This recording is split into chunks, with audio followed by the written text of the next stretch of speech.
'Tis the season in Tampa, Florida, and tonight both the Pittsburgh Steelers and the hometown Buccaneers are looking to spread some holiday cheer. It's definitely better to give good hits, good tackle, give you no points, go home. We want to give the Bucs a lot of pain and a great big fat loss. That would give Pittsburgh a division title, something Tampa Bay has already secured. But only tonight's winner will truly have a Merry Christmas. Just here to have a beautiful Christmas day ourselves. And we're not worried about anybody else, whether that's selfish or not. It's up to you. We don't want them to have a good Christmas. We want to be the Grinch that stole Christmas. You can't ruin a man's Christmas if you come into his house. That's my house. You in my house. Merry Christmas, Warren. Not here. You gotta love it.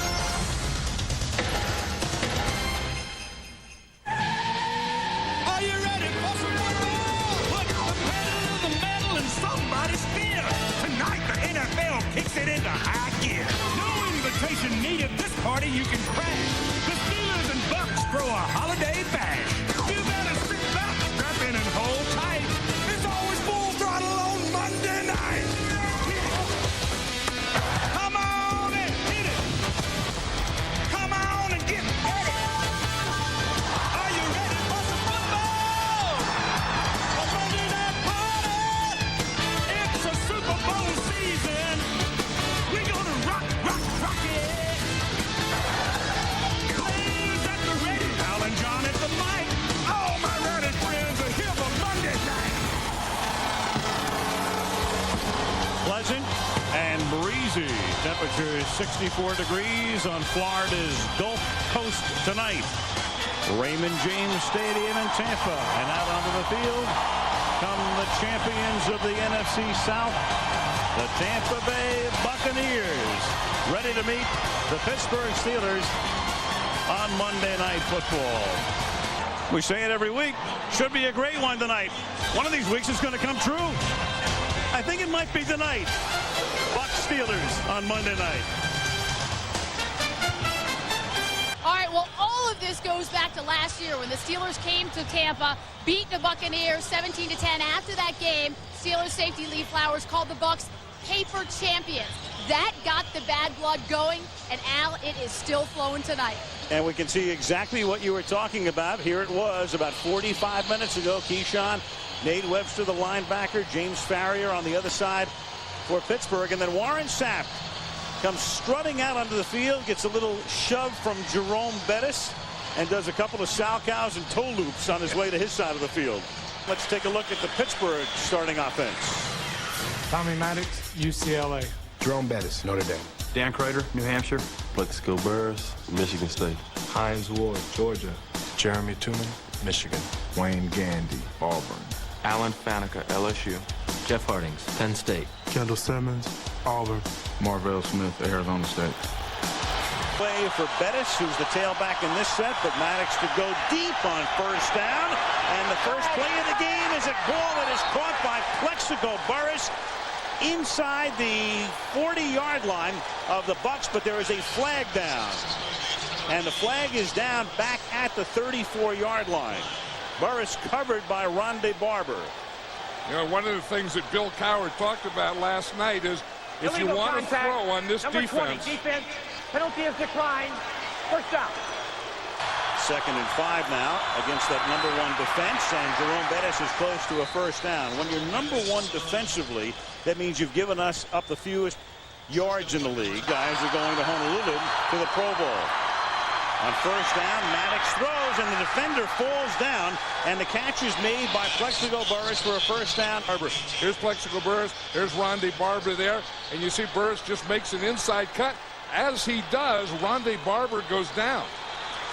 I tell you, Tommy Maddox is ready with that ball. I mean, that's what all these Steelers love about when can I get back out there on the field. You saw Cordell Stewart on the sideline, the #2 quarterback. Catch is made on the outside by Antoine Randall, and he gets to the end zone for a touchdown. Went right to the pylon and gets it in as they, from the opening kickoff, go 81 yards. Pass protection, and it was about Tommy Maddox getting rid of the ball quickly.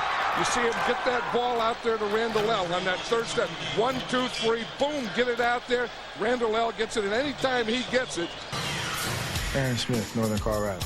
Casey Hampton, Texas. Kimo Von Oelhoffen, Boise State. Jason Gilden, Oklahoma State. James Ferrier, Virginia. Kendrell Bell, Georgia. Joey Porter, Colorado State. Chad Scott, Maryland. Lee Flowers, Georgia Tech. Brent Alexander, Tennessee State. Dwayne Washington, NC State. Pittsburgh 5th-ranked defense, but they're #1 in the league against the rush.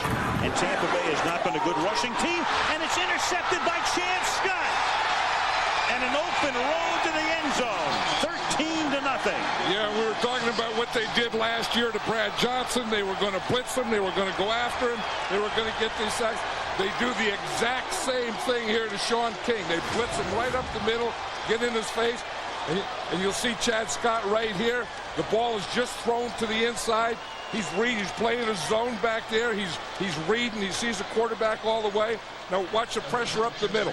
You see they have those linebackers cross. They get the pressure right up the middle in Sean King's face. It's not, well, we can play Sean King and go to our running game and our defense. Sean King is going to have to take it upon his shoulders. 11-6 championship game in the 99 season. 3rd down and 6. Pressure is on, and King is able to sling it away, but the pressure was put on the safety blitz by Mike Logan, who comes in unimpeded. 47. He'll be going to the Pro Bowl as Maddox throw, and that's caught up at the 39-yard line. And Hines Ward, who's caught more than 100 balls this season, Steeler record, a 20-yard gain. Indy missed the better part of a month. 3rd down and 4. Maddox to the left side again, caught to Burris. And Burris, more than any other Steeler, has flourished and benefited from the change earlier this season from Stewart to Maddox. And throwing left. Here's what they do a lot of times is they'll put their formation out to this side and then try and get a rotation this way. Then they have Burris to the back side. And I think, and it's usually the left side, but he knows that he's going to Plexico Burris all the way on that one. But he gets his overload, his offensive overload to the right side and has that single coverage on the yard line. 1st down with under 7 to play in the quarter. To the right side he goes this time. Catch is made here by Hines Ward. And Ward to the 13-yard line. His knee better. New form of rehabilitation. That's Randall L. A little trickery here. Looking to throw. He was a quarterback at Indiana. Now he's going to run. And he takes it to the 6-yard line where Dwight Smith comes up to stop him in bounds, about 3 yards shy. So that there's no place to throw the ball. That's a sack for Rice, who now is 15.5. Second in the league to Jason Taylor. Field goal attempt by Reed from 26 is good. 4:24 remaining in the quarter. Well, so far the only dancing done by the Bucs was before the game, because it's been all Pittsburgh to this point. 17-0. And Allstott got them moving with that initial run. Now let's see if they can make it pay off. But this is Michael Pittman, who slips on the turf. He gets booed. Warwick Dunn was a popular guy here. They let him go to Atlanta. They brought Pittman in, and they said, well, where do you see this guy? He played with a bad team in Arizona, but he's with a good team here, but he really hasn't done that much. Ball at the 28-yard line. 1st down. Allstott. The way they're going, Grammatica's going to get another chance at a 50-yard field goal. Tackled by Bell. 7-yard line. They give it to Mike, and he gets taken down by Kendrell Bell, who rings Mike's, and there's a fumble. And it's recovered by Pittsburgh. Boy, we talk about defensive guys unloading. Did Kendrell Bell unload on that one? Darian Barnes was the fullback, and he was leading. Allstott was the ball carrier. And watch number 97. He's right here. He's going to switch, and then he comes in right there. And as he hits Allstott, I think he just knocks the ball right out. Watch, he's going to come in right there. I think that he unloaded on him and knocked Allstott back, knocked his arms out, and knocked the ball right out. That is a tackle from the outside. 2nd and 10. Maddox. And that's caught over the middle by Ward to the 30-yard line. Al, we saw the two teams going at it before the game tonight, and I mentioned that Steelers safety Lee Flowers called the Bucs paper champs last year, and I talked to Flowers about it. He said it all stems back to when they played last year before the game. Warren Sapp walked through their stretching drill, and they said, as a player, there is nothing that is more disrespectful. They all remembered that. They were all still driven by that. And they said, we expect him to do it again, which is exactly what Sapp did, and that's what added that fuel to the fire. He came pirouetting through, and that pass in the breeze, and you can see with Melissa's hair blowing how breezy it's become here as a front begins to move. I wonder if there's a little letdown because they aren't playing like the Bucs so far. They can't afford a letdown either, and that's incomplete, intended for Keyshawn Johnson from the 34-yard line. King, who's been off target, and nobody's open, so he packs it in and gains 2, and he's tackled there by 91 Aaron Smith. The time. 2nd and 9, and they fake it to Allstott. On the run, then Keyshawn Johnson drops the ball. He's wrapped up by Dwayne Washington. Dropped it. Maybe got a piece of it. Quarterback rating is Tommy Maddox, and it doesn't get any better than 155.8. Time he has delivered. And if you look at him in this first half and the throws that he's made them all. I mean, he's made the deep one, he's made the shorter one, and his accuracy, he's putting the ball right on his receivers where they don't break stride. That's the way. Remember.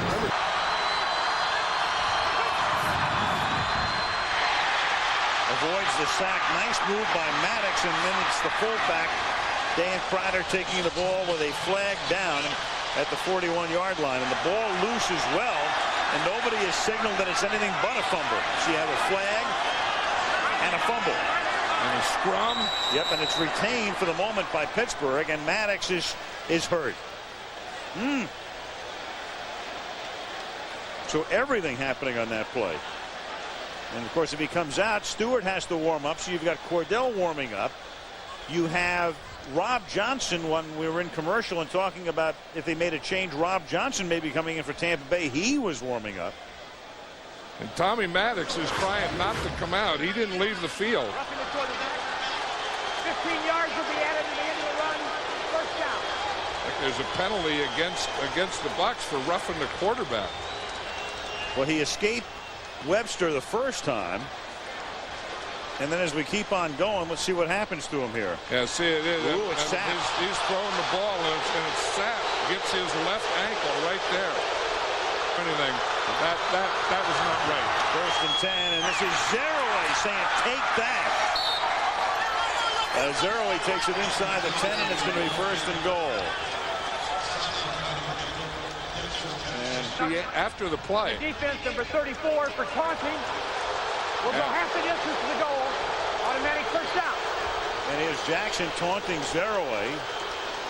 And Hines Ward comes in.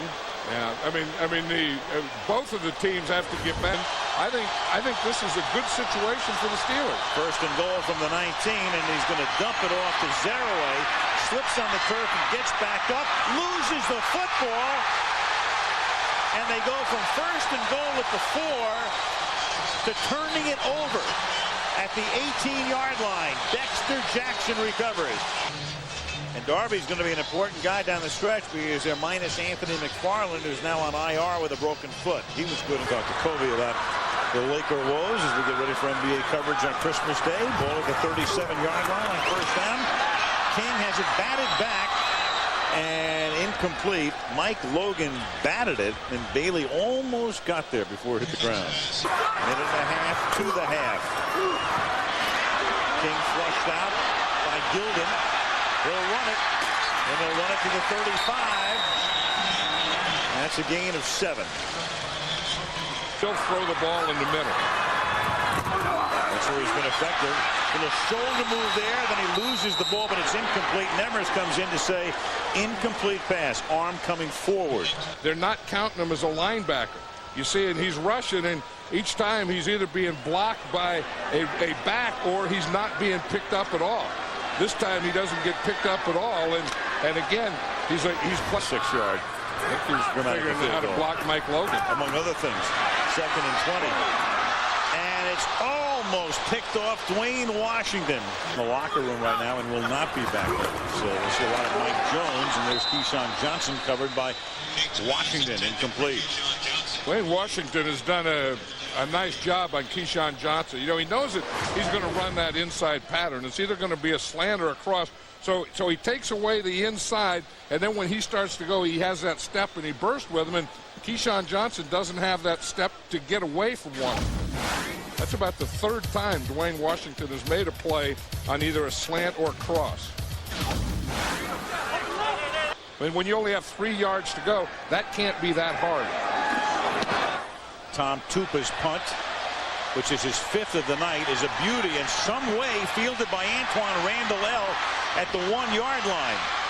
And that, which is normally something you wouldn't even think about doing, turns out all right for him. Rule of thumb is if it's inside the 10, just let it go. Maybe that's the rule unless you're Randall L. Yeah, that's right. Brings it back out to the 23, and the Steelers have it again. Down here, and then have Burris up on top. And this is Bettis taking that to the 36, and that's a first down. And again, we check in with Melissa. Al, Bill Cowher said that the scuffle on the field in pregame warmups fired his players up more than anything he has ever seen. And he said this is as intense an atmosphere as I've ever been a part of as a head coach. Now, coming in offensively, he said the plan was to throw on early downs because he knew the Bucs defense would be playing the run. They may be up by 17, but the plan, keep throwing the ball down the field. About that Ram 49er game, and I better find something funny. I'll tell you about it in a second. I'm waiting for this one. As King throws a little too high, and there's no flag. Just right.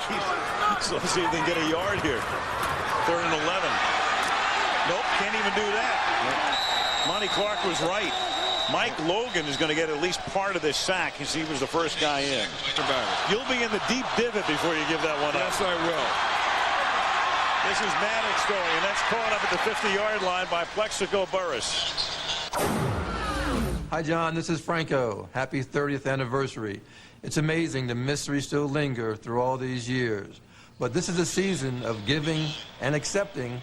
So, John, Merry Christmas and Happy Holidays. Thank you, Franco.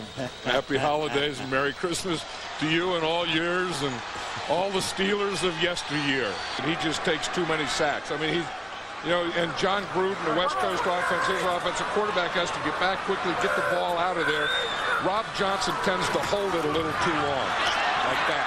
Right there, perfect example for a guy who backed up Brunell when he came into the league, and everybody said, boy, this is the kind of guy with it, you know, you give him a chance, and Buffalo said, we'll give him a lot of money, and he spent 4 years in Buffalo, but started only 1 year. See, on that 3-step drop, it has to come back a sharp 3-step drop. That was a sloppy 3-step drop, but it has to be booming. That 3rd step hits, and that ball has to come out. You see, he was in no position for that ball to come out. 8-yard line. Rob Johnson, there he is again. See, it's just that half a beat long. Yeah, I mean, he's always done that. He just holds the ball just a half a beat long and lets that pass rush get to him. I mean, if the ball is out of there just a split second before, he wouldn't have these sacks. Both of his sacks coming on the drive. 2nd down and 13. Johnson throws, and looks like the immaculate reception for just a minute as McCardell and Deshae Townsend collide. Rob Johnson's first of the night. First down here. Stepping up under pressure. Another sack. That's 3 now since he's come into the game. Kimo von Oelhoffen gets this one. 2nd down and goal. Drops the ball. Covered by the Steelers. Stripped by Casey Hampton. And so here they were on the verge of getting right back into it on a gigantic play by Casey Hampton at the end of the 3rd quarter. And who would think a nose tackle would make a play like that? But watch just Casey Hampton just right up here in the middle. He just goes right through Cozy Coleman. And that too counts as a sack. Woo. Maddox from the gun. It's lofted, and it's caught by Burris. And boy, has he come of age this year. Didn't you just wonder when they were going to get back to that? That was the way they started the game in the 1st quarter, and then they went away from it. And you just feel that it's still there. That one was on Brian Kelly. And if you watch Plexico Burress, he's such a big guy and strong and so athletic. You can just throw a jump ball up there, and his percentage getting is probably 75%. And that's not a bad play right there. 6'5" going over the 5'11" Kelly, and it's a beautiful. About his quarterback. 2nd down and 10 is Rob Johnson, who took over for Sean King. Gets sacked again. Joey Porter. That's 6 sacks tonight for Pittsburgh. 4 on Rob Johnson. Make it 5 now. 5. Joey Porter finally got an inside and had a quarterback there. Every other time Joey Porter would take an inside, the quarterback was getting outside him. This time he's coming in, and you see him. He comes on a delay. He waits for the lineman to get up, and then he just waits until they all get blocks. You see, wait, now come. And when you have speed like Joey Porter does, there's not a grass spot on him. 3rd and 2, and the former insurance salesman with a little pitch and then a toss forward to Zeraway. So a little toss to Randall Elb, and then Randall Elb flips it forward to Zeraway, and that's a 1st down. You see, they just flip it to him right here, and then he runs an option off it, just like an option quarterback would down the line. Flirt. 3rd down and 5 at the 41-yard line as Bettis rams forward to the 35. Well, Al, he's really kept his mouth shut this year. He's been a model citizen, but I had a long chat with him yesterday to find out how he's really feeling about going from the Pro Bowl last year to the bench this season. And he felt like he wasn't given a fair chance to play through his early season struggles. And he said that if he made some of the mistakes that Tommy Maddox has made, he would be benched for it. And as you just mentioned, he is under contract with the Steelers next year. But he hopes that they'll allow him after the season to talk to other teams to see if a trade can be worked out. Because he said, I am a starter. I'm not a backup. You follow football. That is a gigantic difference. The number 2 team has a week off and a home game and then just 1 road game to get to the Super Bowl. The 1-game thing, will he come back and be 100%? When will he come back and be 100%? Because this offense is about Brad Johnson, and we can see champions to be, and those will be broken out in short order here as Johnson throws from a Cardell, and there's no flag. Incomplete. I also think that's what Oakland's doing. I also think that's what Tennessee's doing. Right now, no question. And that is caught by Keyshawn Johnson for the touchdown. So it takes them 58 minutes, 46 seconds for Pittsburgh sees Tampa Bay again, unless it's in a Super Bowl. Here comes the onside kick. Goes out of bounds before it gets to the 40-yard line. Okay, this is Dramatica again kicking off. And Dwayne Washington will take this one for Pittsburgh. That make it a game that let those guys do what they do. That is on 3rd and 1. And appears to have the 1st down.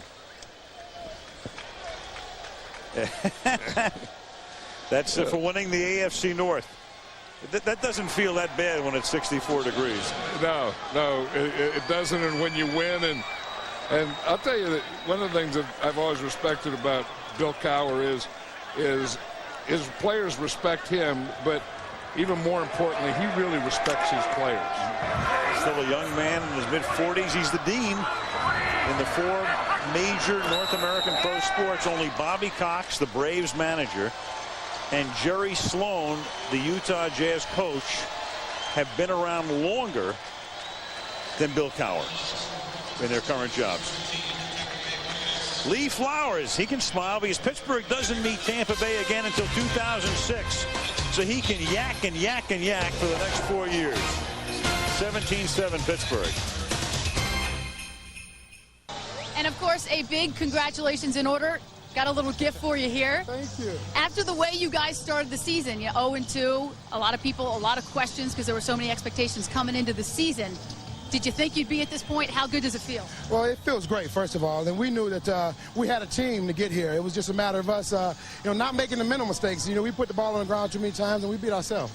You guys carved up the #1 defense in the NFL tonight. How'd you do it? Well, it was just a matter of who was the bigger bully. You know, they said they were waiting a full year for this. We beat them up down here last year, and they said they were waiting a year for it. And we said, hey, we'll see who's the bigger bully. We came out here and bullied them and showed them that we're the baddest on the block. Talk about being a bully. Before the game in pregame warm-ups, you and Warren Sapp got into it a little bit. What happened? Well, it's just, you know, last year they kind of walked all over the field in our warm-ups, and so we wanted to come out here and let them know that, you know, there was going to be no intimidation. We felt we were the baddest bullies, and we just wanted to let them know that we're coming in their house and we're going to bully them around. This team, you're obviously headed to the playoffs. What are some areas of concern that you guys need to shore up before you get in there? Well, first and foremost, it's health. I mean, we're kind of banged up. Chad Scott broke his hand a little bit this game, and so we've just been beat up. We got to get healthy and get ready for the playoffs. All right, congratulations. Thank you. Appreciate it for the hat. All right, well, the Steelers are headed to the playoffs for the 8th time in Bill Cowher's 11 years in Pittsburgh. Yeah, it's amazing.